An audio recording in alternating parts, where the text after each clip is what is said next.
I'm Dr. Donna Shabiris, Professor and Associate Chair of Palo Alto University's Department of Counseling. Palo Alto University, or PAU as we're known, is dedicated to addressing pressing and emerging issues through research and training in the fields of psychology and counseling. It's my pleasure to welcome you to our webinar series, At the Forefront of Mental Health. Today's webinar addresses a mental health crisis that is impacting students at every college and university across the nation. The number of college students seeking treatment for serious mental health issues is overwhelming campus counseling centers. And now, in the wake of the pandemic, the situation has only worsened. Today, our expert panel of mental health professionals examine what is causing this crisis and what is being done to address it. They will also share tips and resources for identifying the symptoms of depression and anxiety and how students and their families can find the support they need. Moderating today's discussion is Dr. Dolores Simony, a nationally renowned clinical psychologist and researcher. She is the director of the Center for Behavioral Health Promotion and Applied Research at the University of Albany, SUNY. Dr. Simony, we are delighted to have you here today. Thank you so much for moderating today's panel. Thank you so much, Dr. Schiffers, and I'm so glad to be here. And I want to welcome as well our audience today. I know we're going to have a very, very fruitful discussion on a very, very important topic. We are going to be addressing three issues today. First, we're going to be talking about why college students are facing mental health issues currently. Secondly, we're going to be talking about some of the strategies in place at colleges and universities to support college students. And then lastly, our hope is to present resources to you for students, for parents, for practitioners, and for other audiences. So again, welcome. First, I would like to introduce Dr. Pradeer Robinson. Good morning, everyone. So my name is Pradeer Robinson, he, him, his. I'm the Director of Academic Satellites at UC Davis, and formerly I was a PAU alum and previous employee there. I have worked in college counseling for 2 years of my training, and I've been in my current role for 6 months. Prior to that, I was the interim director of the Sexual and Gender Identities Clinic, which is the specialty clinic within the Gronowski Center, which is part of Palo Alto University. Well, thank you so much for being here. Next, I would like to introduce Dr. Amy Haas. Dr. Haas is a professor at Palo Alto University. Thanks, Dolores, and thank you everyone for attending today. I'm going to bring forth, I think, the kind of research to practice side today, hopefully. My background is I'm a clinical psychologist by training, and I've been working in underage drinking and substance use prevention for about the past 20 years now. My personal experience with this is I have worked closely with several universities in the Bay Area, taking a look at their underage substance use mental health concerns, developing research-based interventions to help reduce drinking, curb some of the problematic alcohol and substance use we have on campuses, and also look at the intersection of mental health needs and substance use practices in young adults. Thank you for being here, Amy. And then lastly, I would like to introduce Dr. Donna Schiffers. Donna is also a professor at Palo Alto University and is the director of the E-Clinic. Thanks, Dolores. It's really great to have this group here to talk about something that has become increasingly important to me as I have been working within the telemental health space now for the last 6 years, and I'm a board certified telemental health provider. It's not a way that we have provided services to our college campuses very frequently in the past, but since COVID, we've all become somewhat experts on the process. Our Palo Alto E-Clinic has been instrumental in that, and I hope that today we can talk about how that interfaces with the typical and atypical pressures that our college students are facing. Pradeer, I'd like to ask you the first question. Tell me, what are you seeing as the landscape of mental health services on your campus? So what I would want to say about this is that data has shown that Certain rates have leveled off during the COVID-19 pandemic. However, previous to that, rates were steadily increasing over the past couple of years, several years, I should say. And what we have seen in these last couple of months, especially during my time here at UC Davis, is what I would call like a bouncing back. Students are back in person, on campuses. And with that, those rates of anxiety, depression, suicide are going back up, and the need cannot be ignored. There was a dip in services that happened during the COVID-19 pandemic, possibly due to folks not being on campus, having family support, having at-home psychological support, stuff like that. But now that we have 2 years of students coming back on campus, we've just seen our utilization go up. And so more and more students are coming in to seek services. And so what were we trying to do to fix that a little bit is, one, increasing the number of counselors that we have, finding qualified therapists that can work with students about, regarding a number of issues, including a lot of these crises that are coming up. Students who are experiencing those suicidal thoughts, students who are really in an unsafe space. What we also are doing is working on how we target our outreach and the modalities of therapy that we're providing to our students. The COVID-19 pandemic has taught us, I think, a lot of things, but one of the big things that can't be ignored is the importance of telemental health and the access that has allowed us to have, and the reach, honestly, that has allowed us to have. And so for myself and for my team, being able to have that flexibility of meeting with students, whether that's online or if that's in person, has been fundamental in just making sure that we're available to our students and that they're able to get quality care, regardless of their location, regardless of if they have a vehicle to get to campus, if they can pay for parking for campus, etc. And so I think those are some of the big ideas that are kind of happening and big shifts that I'm seeing on college campuses right now. Thank you so much. And I'm sure in a few minutes, we'll return to a more detailed discussion of telemental health and the game-changing impact that has made. First, let me go to you, Amy.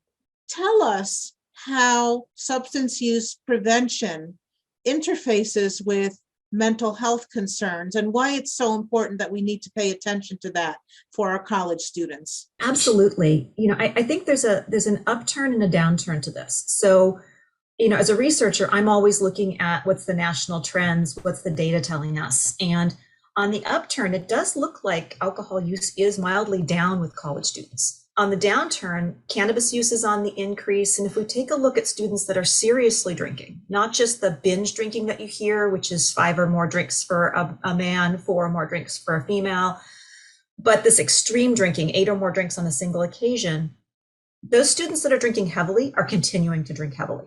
One of the things that's important to keep in mind is that there's a lot of adjustment issues, as you were mentioning earlier, Dolores. Coming to college, there's identity formation. There's the first time you're away from your parents. There's sometimes an escalation in academics that puts stress on people. And also that groupthink and culture of college, home-based sporting events and the Greek system. These are all unique pressures that college students face when they first come on campus, combined with a culture that still is normative for using substances heavily. And so as a prevention, someone's interested in prevention, I think it's important to understand that even though the data suggests it's getting better, we still have a lot of people who are using substances for a variety of different reasons. Sometimes they're using them to cope. Sometimes they're having strong anxiety, depression, and they're coping. And one thing we know from that is those students, they tend to have more severe problems with alcohol, even if they're not drinking as heavily. So it's important to keep in mind that why they're using substances is an important thing to approach, as well as just reducing them. We also know that COVID has changed the landscape a little bit, that it's, used to be students would come to school and there's a large group area. Our cohort the last 2 years have been mixed by on-campus learning. They've been mixed by maybe they're coming to campus, but then those social gatherings become more difficult or more sanctioned. one of the things from our lab we've recently found out is that students who use alcohol more heavily actually have higher rates of COVID, testing positive. They're less likely to use masks. There's a lot of emerging data, but it's not just the mental health needs too, but also the stress that comes with the pandemic and about testing positive and about forming those social connections and how to do so responsibly. So I think that there's a nuance that's not just the substances, it's also the interaction with everything else that's there and the developmental challenges of a college student, plus the rising needs of what we've experienced in the pandemic. Thank you so much for sharing that important information. So now let's talk a little bit about something you alluded to, both Prader and Amy, and that is the importance of telehealth, e-mental health interventions, particularly during the pandemic.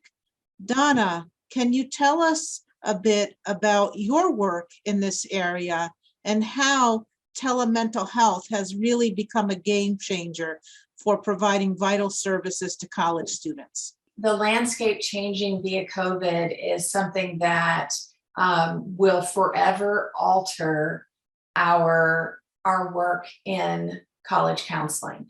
Prior to 2019, 3% of college counseling centers reported having any telehealth or via video or Zoom or telephone capability or interest. And since then, virtually every college center has had to find a way to reach students using telemental health. While we don't know exactly what the data will be in terms of delivery, we know that just in general, telemedicine is 38 times more likely now than is happening at a rate 38 times more than it was pre-COVID. So we would anticipate our college counseling centers are following that. And what we see is that students are very interested and invested in the platform.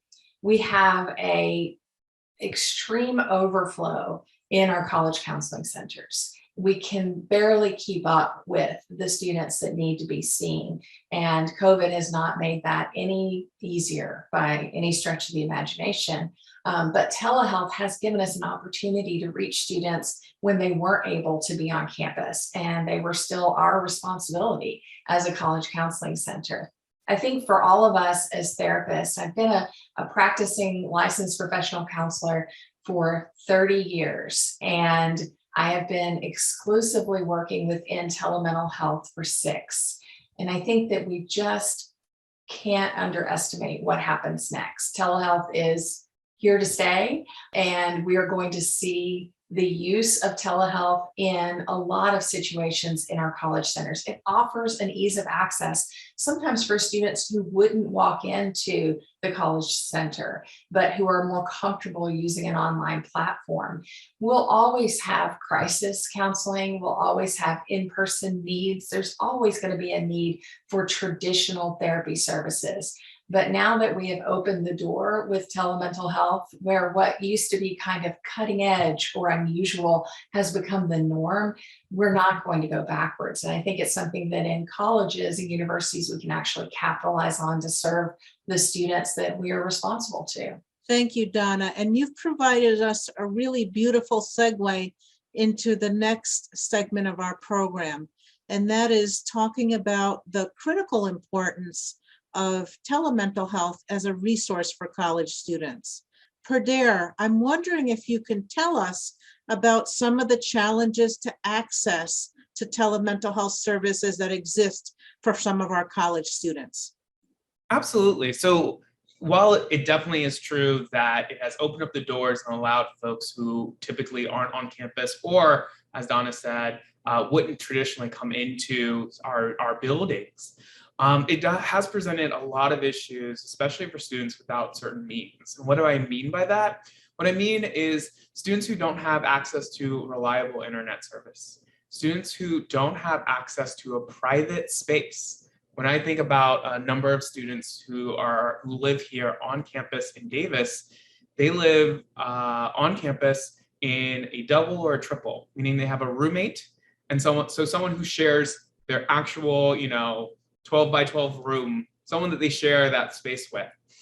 And doing therapy with another person in the room is not appropriate. And so a lot of times there's a lot of issues related to that space when it comes to Wi-Fi access and when it comes to privacy. Again, thin walls, stuff like that. And so what we've had to start to do is try to offer private spaces for students to be able to utilize telemental health services, but still have a private space where they can speak freely, they can talk to kind of things. And so it's this balance of acknowledging the need for telemental health services because of issues related to safety, et cetera, not wanting to utilize precautions for an in-person visit. For example, right now, in-person visits in my counseling center, both people need to be masked, and I also have to have a face shield. Some students see that as a barrier to care, and so they want to meet via telemental health. But when they don't have that private space, we want to make sure that we're providing additional opportunities so that there's some equity in the services that we're able to provide. These issues, I think, more significantly impact our most marginalized students. Our students of color, our students who have other things kind of going on, also our non-traditional students. I don't want to forget students who have families, who have children, who have other things kind of going on. It definitely impacts their level of care. And so making sure that we are providing whatever resources and making sure that we're catering, I think, a lot of times to those students who are most impacted and who have been most impacted by this pandemic has been important. Thank you so much. We've heard the term, it takes a village. And in fact, when we think about mental health and supporting mental health for college students, we need to look at what's called a comprehensive approach.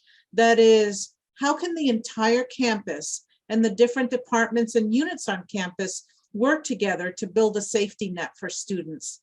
Donna, I'm wondering if you could comment on that. You know, I find that as a faculty member, one of my deepest investments is in the well-being of my student. But as a faculty member, I might not know the best way to support them. I feel a little lucky being a faculty member who also happens to be a therapist, but I also feel like I may be a little too vigilant sometimes because I'm also a therapist. Having faculty made aware of how services work within the institution and where students can get support and serving as that support, obviously as a faculty member, but understanding that that has limits in terms of what we're able to offer students. And there are others on campus who can offer so much more. So bringing those stakeholders together, not just on the campus, we have faculty, we have staff, we have the College Counseling Center, but we also have community stakeholders, the town and gown, the folks that really care about how our students are functioning in the community and in their academic statuses and how they are going about their work at the university that they support as a town stakeholder. Bringing those folks together really seems to be the key to understanding how to provide this comprehensive support for our college students. Thank you very, very much. Amy, from your perspective, what are some of the preventive measures and responses that colleges and universities and parents and families can provide for students to address potential substance use and misuse? I really like how you started this with saying it takes a village, because the real key here to the substance use angles is having multiple stakeholders at part and doing different aspects, I think also in a non-putative, supportive type of way. So with regard to substance use, in many respects, we're fortunate because back around 2002, there was a large-scale initiative to reduce underage drinking and to understand college student substance use. And we have a 3-in-1 prevention framework that was originally brought forth that talked about the fact that it's important that we don't just consider the individual student and we don't just take a look at overall prevention programming like every freshman gets an alcohol education course, but we also include the environment, the surrounding community. How do we involve multiple stakeholders? You know, the office, all the prevention work that I've done is looking at work with the dean of students or with the Office of Student Life, with the idea of trying to integrate that into their programming. So there's several things that universities have done that I think augment what we're doing at the College Counseling Center. And with substance use, one of the key ones is screening, what we call an SBIRT model, just screening, brief intervention, referral to treatment. There are a lot of college students who drink heavily, but don't seem to have a lot of consequences. And then there are others that seem to get consequences that directly put them in trouble with either housing or student life or judicial services. And so having a safe place that we can identify who's having problems and linking them to the appropriate level of care is a really important first step to help prevent future problems from getting worse. Also, part of that 3-in-1 prevention framework is, like as Donna was saying, I also teach and I have an adjunct appointment at Stanford, and I'm regularly trying to connect with my students if they need that space. But I also, as a professional, I have a dual relationship. If they do have a problem, it's inappropriate for me to actually treat them. So understanding how working with faculty to say, you know, I'm that safe place you can talk to, but let me help you link with services. Connecting residence hall staff to understanding when there's a problem and how to get help for that person. Different types of administrators and staff members. In addition to working with college students to make them more fluent in understanding the risks of alcohol use and also that it's a normative part of college student life, and how do we balance those two factors? We also need to have those other stakeholders be aware of the early warning signs for students that are at risk for all the things we don't want to see, you know, overdoses, sexual assaults, accidents, injuries, all these things that really are severe consequences. So peer mentorship programs are exceptional. Other types of interventions. We were involved with a process a few years ago where we did simple signs to just alert people of the dangers of one type of drinking, which is pre-gaming, where you go out before you go out. But our students were getting intoxicated at blood alcohol levels of 0.1, 0.2, and then going on to have 4 or 5 drinks after. We did a simple thing on a Department of Education funded intervention project where we just put signs up. And we put posters that were bright, they were colorful, they looked like 60s rock posters, so the students paid attention to them. They actually stole them and they put them in their room, which is like the best kind of intervention. And we just did simple stuff like asking them, do you understand the signs of alcohol poisoning? Do you understand that men and women have different alcohol pharmacokinetics and females can't drink like males and have the minimum consequences? And also just alerting them about pre-gaming. And those simple interventions, we reduced problems by 15% and by a cost-efficient method. So there's ways that campuses can do interventions in multiple tiers and also involve multiple stakeholders to help with the alcohol issue. I'm not saying remove, you notice, but help with it. And the idea here, I'm not even talking about cannabis and some of the other issues that are rising on campus, but doing so in a way that's non-punitive, that make people feel safe asking the questions, people feeling safe connecting with campus prevention services for addiction or the college counseling centers if they have a stronger problem in individual care. These are all really important steps, I think, to normalizing a behavior that could be problematic and getting people the help that they need early. Thank you so much. Another important element that we're seeing on college campuses today is collegiate recovery programs. More and more students are entering college now having dealt with addictions to substances, having had treatment, and being at different stages of the recovery process.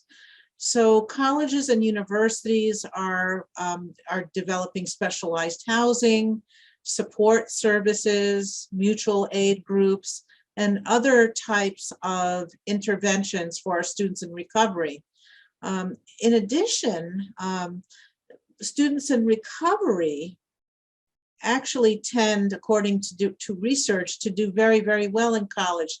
They often have higher grade point averages, in fact, than the broader student population. So it's certainly very worthwhile and very, very important to consider supporting our students in recovery.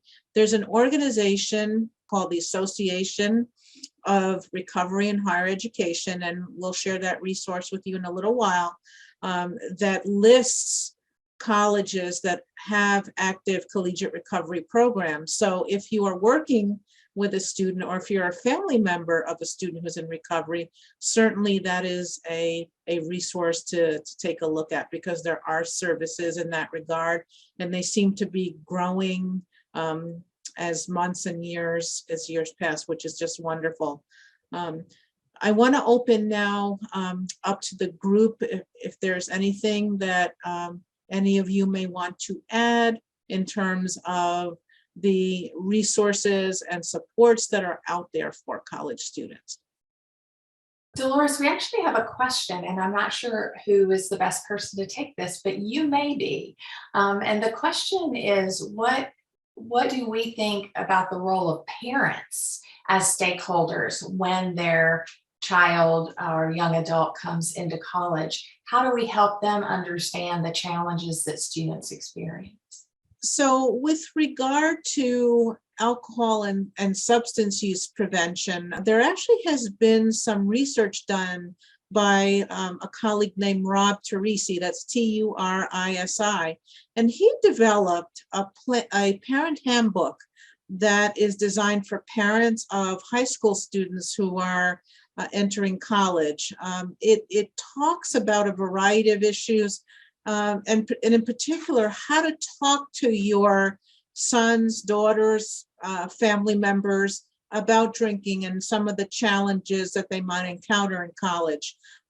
This parent handbook has been very effective in helping parents get the words to talk to their college student, and has then in turn resulted in lowered rates of alcohol use for those students who receive the intervention from their parents. So as parents, we may not think that our students are listening to us, but research also shows that parents are some of the most important sources of health information for our students entering college.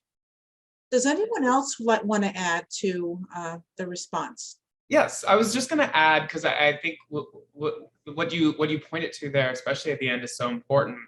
It is really thinking about the health literacy of children, really. I mean, these are 18-year-olds a lot of times who are coming to campus. They've never had to interface with what does it mean to schedule a doctor's appointment? What does it mean to what's covered by my health insurance, what's not covered by my health insurance. There's so many different kind of things that are happening. And so parents, I think, are excellent resources and role models to helping find and navigate that information. Confession for myself is that I'm of a generation that hates speaking on the phone. And so when I see that I need to make a phone call for something, it actually takes me several days, maybe hours, to actually build myself up to make that phone call, to know what to ask and what that conversation is going to look like. Parents can help out with that. And I think that's one of the first places to think about. It's really thinking through, how can I help my child find this information?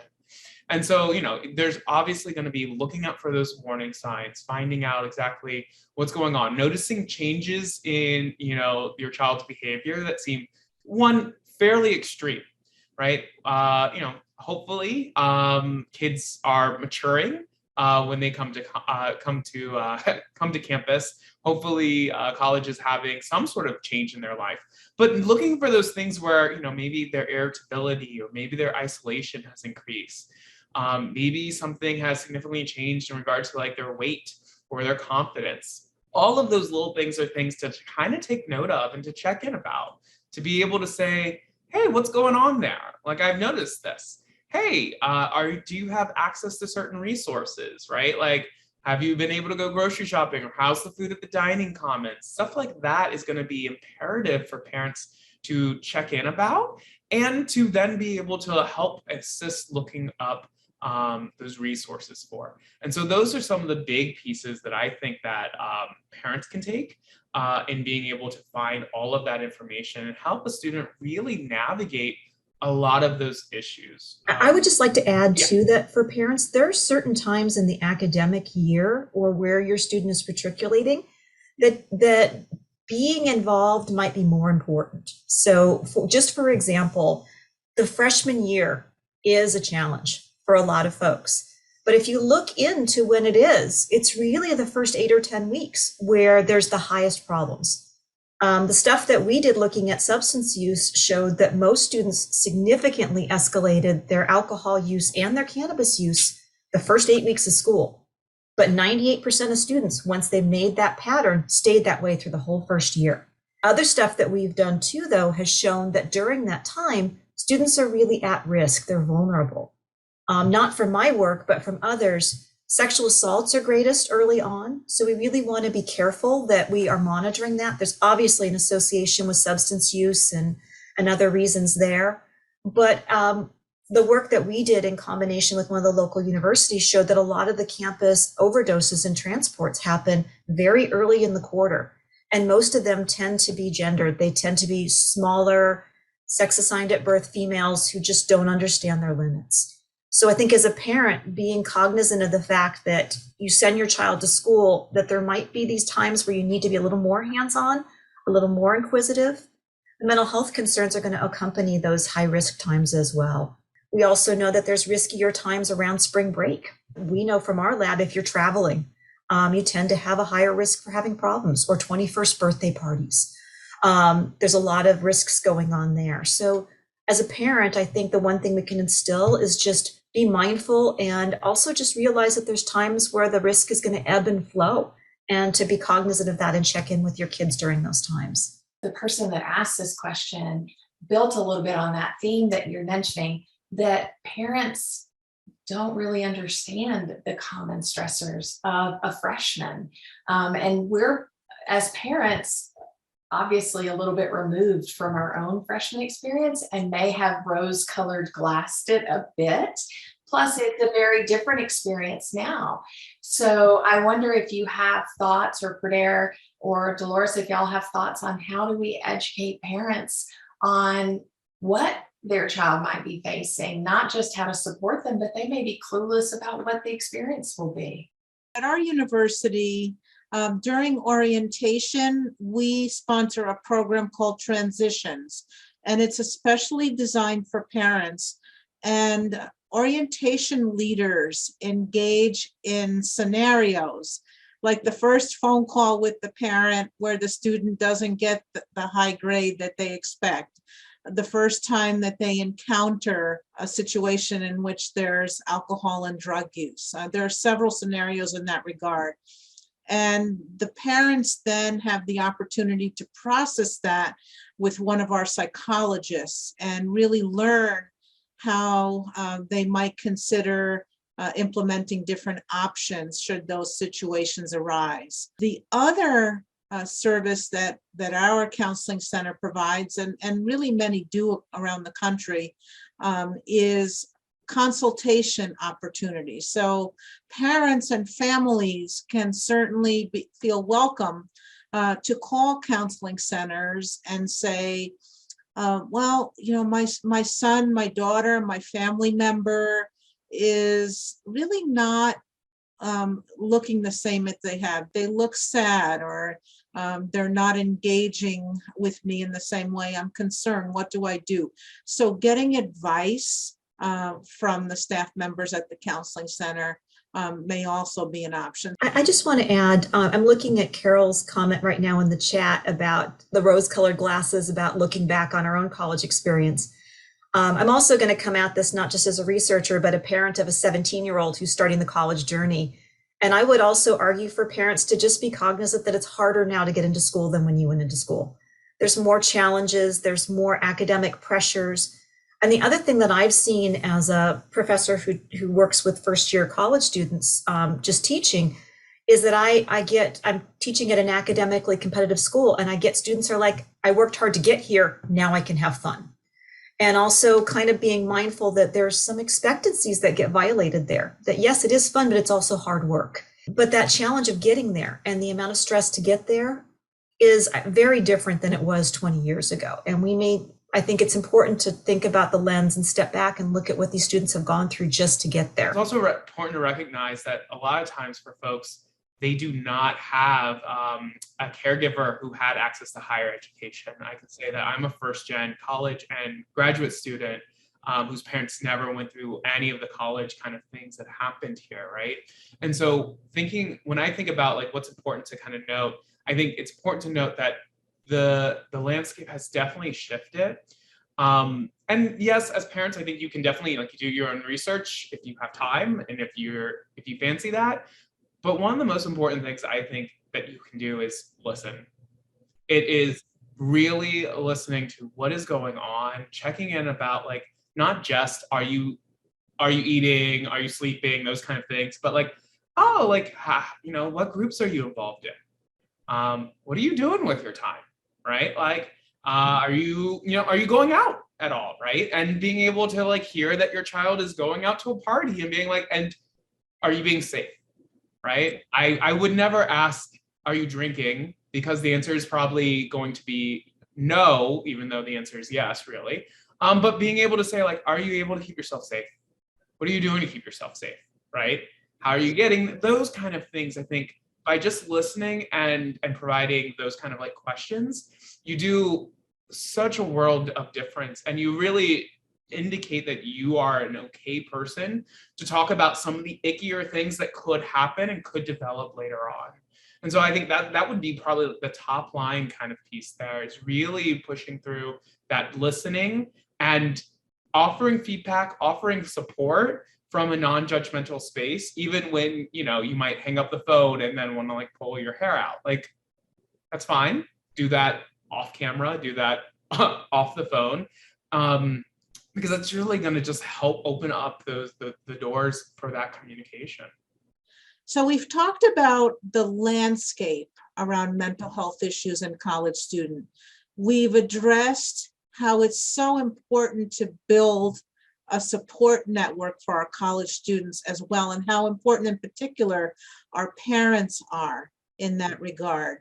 So now let's move on and talk about some of the specific resources that are available for parents, for therapists, for faculty, and for other groups that want to support our college students. So, Pradeer, let me start with you. Tell us about some of the resources that you have engaged in order to support your college students as a counseling center professional. Yeah, so there's a number of things I think that are important to be aware of. I think one of the first things to be aware of is student support. Peer support groups, peer groups in general are so helpful for students in being able to find connection. And oftentimes when I'm meeting with a student, especially at the beginning of any quarter, there's a lot of isolation, a lot of, I thought I would get here and I would just like, find my group, find my friends, and it would be done. And it's like, it's not always that easy. You don't always get along with your roommate or your housemate, etc. And so I am often sending students to our website to look more specifically at student groups and be like, email some folks, look at their social media, find out what's going on. There are so many groups for anything that you're interested in. Right. And so whether it is more professionally related, so folks who are interested in going into med school one day, or if it's just folks who like video games, folks who like anime, stuff like that, being able to find that level of support, I find to be is really key in getting connected. Of course, at our college counseling centers, we often have certain types of programming that are important in these cases. And so we'll focus a lot on providing outreach events or even groups that allow students to get together who have maybe common difficulties to then give and get support from each other. One other really important piece that I think that I would want to highlight is really looking at the various resources and familiarizing yourself with what's going on the college campus and who to go to. One of the biggest places I know I go to would be the dean of students on most college campuses. A lot of times I get parents who call into the counseling center and I will consult with them. And mostly I'm usually just handing them off to our Office of Student Support and Judicial Affairs, which is our dean of students. those are the folks that can more comfortably reach out to students, have that kind of dialogue. Due to confidentiality and pieces like that, if a parent calls me or a friend of a friend or something like that, my hands are fairly tied unless there's a certain high level of risk. And the way I define that, though, is if someone is at immediate risk of killing themselves or killing someone else. And so in a lot of cases, I'm not reaching out to students when there's, a concern, there's something that's going on. I provide the resources, and usually the dean of students are the folks who can kind of like show up at a student's housing. They can reach out and say, hey, I hear there might be some difficulty. And so you want to be able to kind of get some of that information and see what the landscape is like at your college, and knowing how you want to then navigate how to get support from someone. A lot of times I'm fielding a lot of phone calls from parents, but also from roommates. Hey, my roommate hasn't left the apartment and also hasn't showered in a week. I'm really concerned about them. And so finding those ways to find the correct resources for those students, I think is just vital in our work. Thank you so much. I want to move back now to telehealth and the important role of telehealth. As I mentioned before, telehealth is really a game changer when it comes to providing mental health services for college students. So can we hear more now about telehealth as a unique resource that's available to students, as well as some of the standards, some of the things to look for as parents, families, and other stakeholders seek out telehealth services for college students? Sure. The college counseling centers, as I mentioned, themselves are offering telehealth options. And today, many times the student has a choice.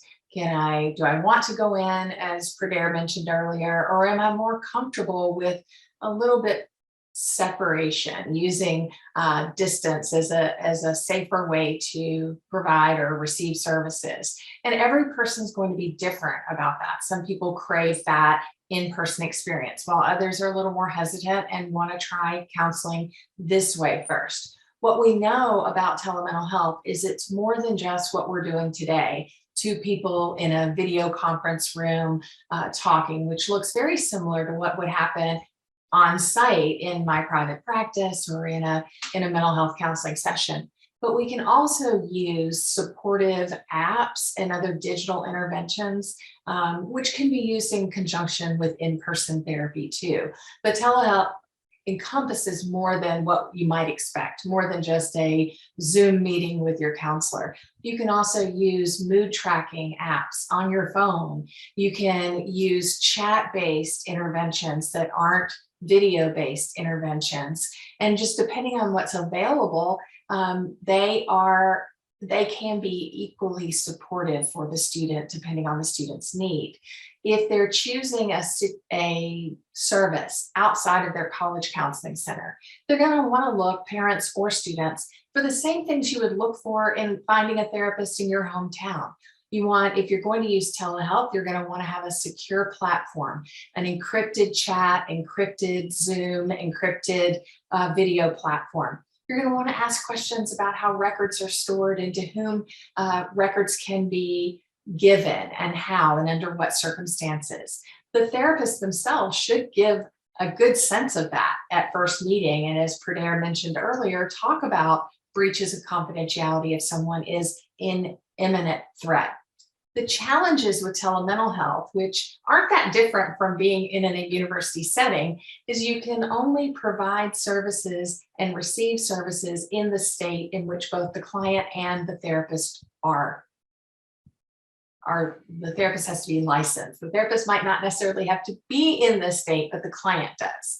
And different states are different. So some states do require that the therapist and client both be in that state. So if you're at a university in North Carolina, then everybody's going to be in North Carolina. In California, the therapist could be licensed in California and still serve the public of California, which could include college students. And those are questions that you would want to ask on the front end. And then there's also something I'm seeing in the chat.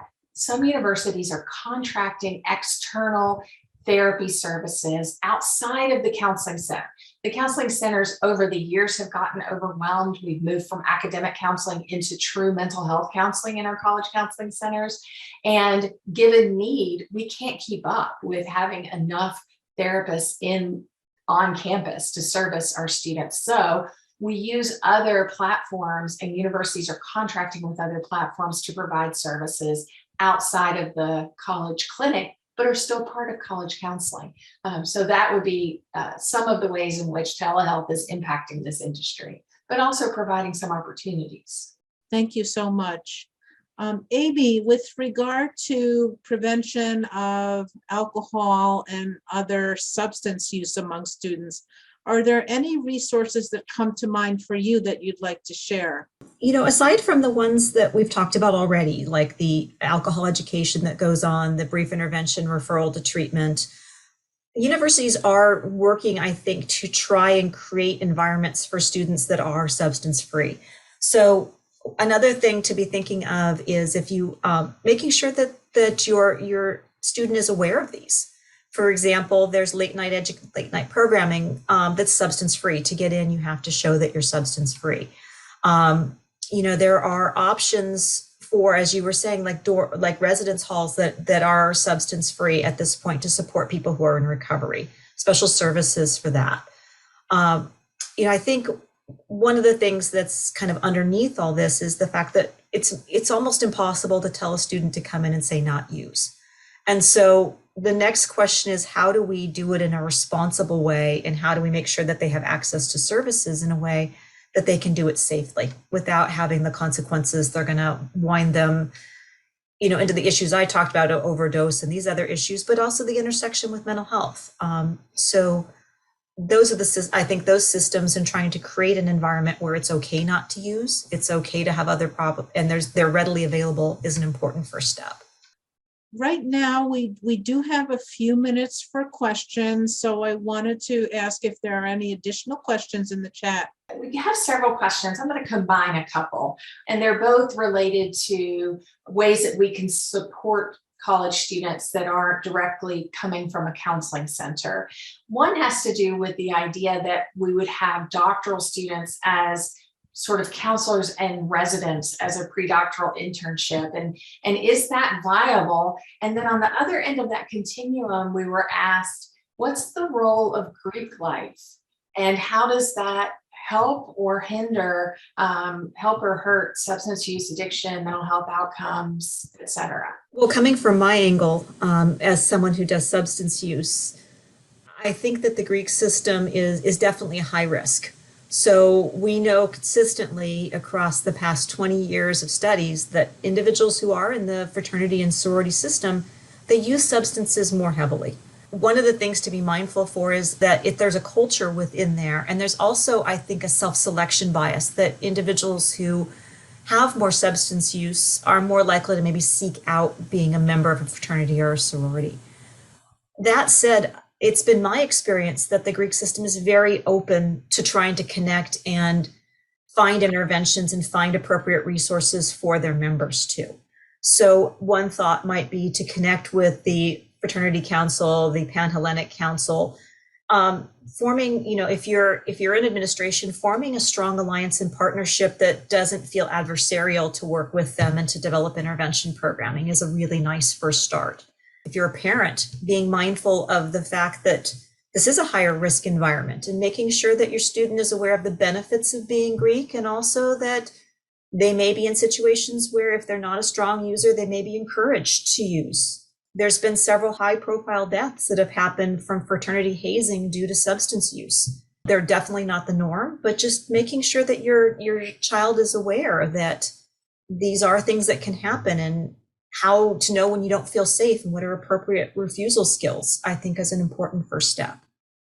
I don't want to overspeak my boundaries. I'm just speaking about substance use here, but I think these are a couple of thoughts that can be used to coordinate with the Greek system, but then also understand the differential level of risk.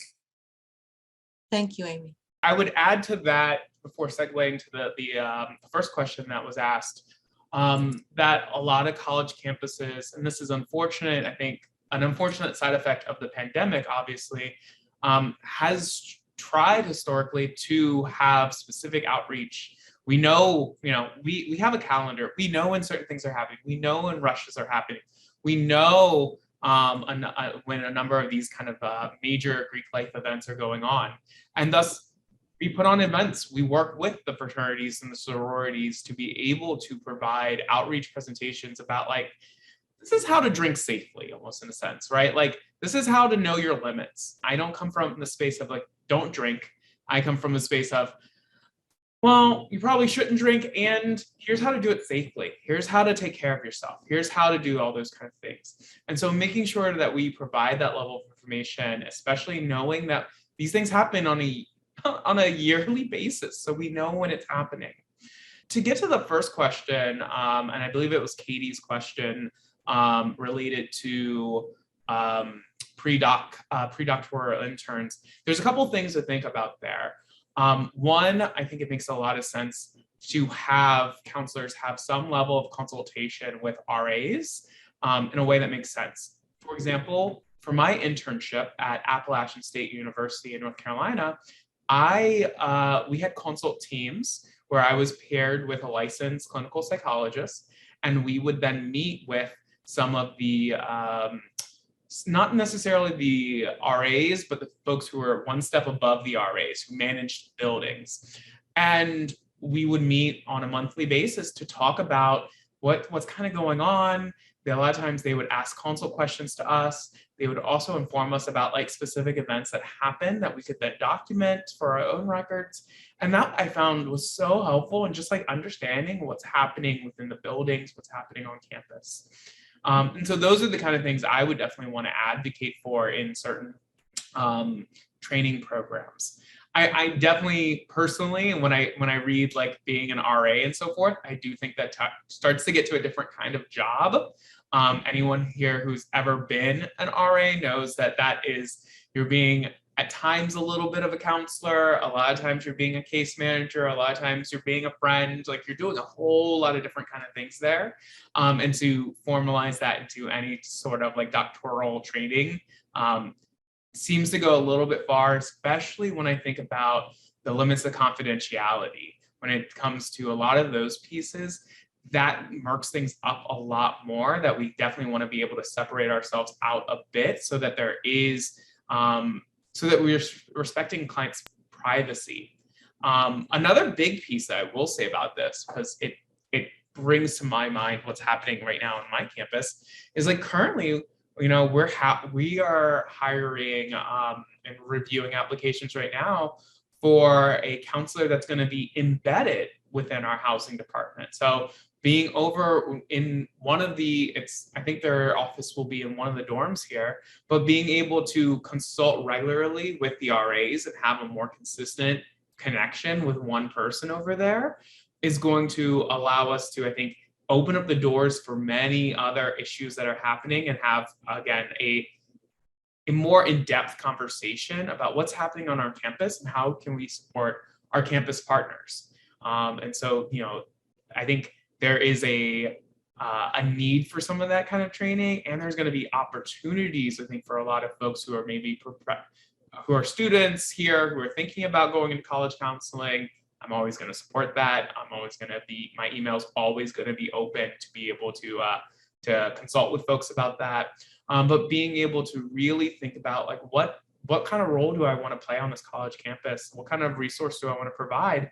Because there are, fortunately, I think, a lot of jobs, especially right now, where we're looking for a diverse pool of applicants who are willing and able to help students. Thank you so much for your response, Pradera and Amy. I'm wondering if we take one more question, if there is one. We actually have just one, so that's perfect. It relates to all of the many things that we have become encumbered with as a result of COVID.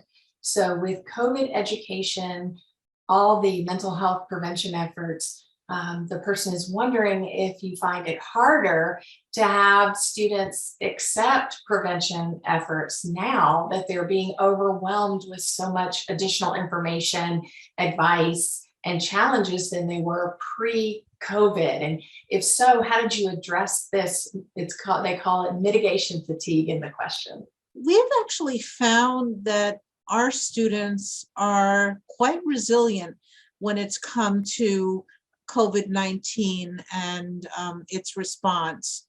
Students want to do the right thing. They want to support their health and their community's health. And in general, they want to move forward and do what they can to move the pandemic behind them. They have confronted each other about violations of mask wearing, certainly in a nice way. They're eager to learn strategies on how to keep themselves healthy and safe. And really, I found that I've been seeing resilience among our students in ways that I had never seen before prior to the pandemic. What about others? What about your campuses? I worked doing outcome evaluations for looking at alcohol prevention programming among freshmen. And so we did the data-driven approach, but we also did some interviews and asked students to what's their perspective. And a lot of them said it felt too preachy. It felt too clinical. It didn't resonate with them. And so I think carrying that forward, not only are we now looking at mitigation strategies for substance use, we're now looking at mitigation strategies for COVID, we're looking at mental health, we're looking at reentry, we're looking at disturbances that have happened in people's regular lives. I think the one take-home message is if we try and be too preachy, we're going to probably lose people no matter what. And I don't think that's changed with the pandemic. So one challenge I think I'm going to put forth to people who are interested in working in this is finding a way to get your message across that's palatable and that people are engaging in, and not just doing because they feel like it's a mandatory thing that they have to do, but something that they want to learn more about because it's going to help their mental health and it's going to help their peers and it's going to help their environment. It's a challenge that I don't know the answer to. I have pieces of it from our own work, but I think that's going to be really the key to helping reduce that type of stress right now and overburden that they have on all this information. Thank you so much, Amy. And on that note, I want to thank all of you on the panel for your wonderful contributions. I want to also thank our attendees for taking the time to listen to the webinar. We hope that you have learned some valuable information. And if you would like to follow up with the webinar organizers, you can email externalaffairs@paloalto.edu. Again, thank you for attending the webinar and have a wonderful day.